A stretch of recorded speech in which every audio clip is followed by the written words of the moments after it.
T20 world cup کے لیے stadium میں موجود بھارتی کرکٹر ویرات کوہلی کے ہوٹل کے کمرے کی ویڈیو لیک ہونے کے بعد ہوٹل انتظامیہ کا رد عمل بھی سامنے آ گیا ہے۔ خیال رہے کہ ویرات کوہلی نے آج ایک ویڈیو پوسٹ کی اور بتایا کہ یہ ہوٹل کراؤن پرتھ میں ان کے کمرے کی ویڈیو ہے، جو انہوں نے نہیں بنائی، بلکہ انہیں یہ ویڈیو سوشل میڈیا پر ملی ہے اور یہ اس وقت بنائی گئی جب وہ کمرے میں موجود نہیں تھے۔ کوہلی کی نشاندہی پر ہوٹل انتظامیہ کی سیکیورٹی پر سوال اٹھایا جا رہا تھا، تاہم اب انہوں نے اپنا موقف جاری کیا ہے۔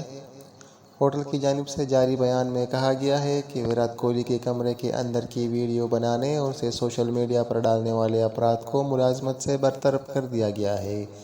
انتظامیہ نے ویرات کوہلی کی اجازت کے بغیر ان کے کمرے میں داخل ہونے کے معاملے پر معذرت کی ہے اور وعدہ کیا ہے کہ اس بات کو یقینی بنایا جائے گا کہ آئندہ ایسا واقعہ نہ ہو۔ انتظامیہ کا کہنا ہے کہ کمرے کی اوریجنل ویڈیو بھی سوشل میڈیا پلیٹ فارم سے فوری طور پر ڈیلیٹ کر دی گئی تھی، جبکہ ہم اس حوالے سے بھارتی کرکٹ ٹیم اور انٹرنیشنل کرکٹ کونسل سے بھی رابطے میں ہیں تاکہ ان سے بھی معذرت کی جا سکے اور تحقیقات سے انہیں بھی آگاہ رکھا جا سکے۔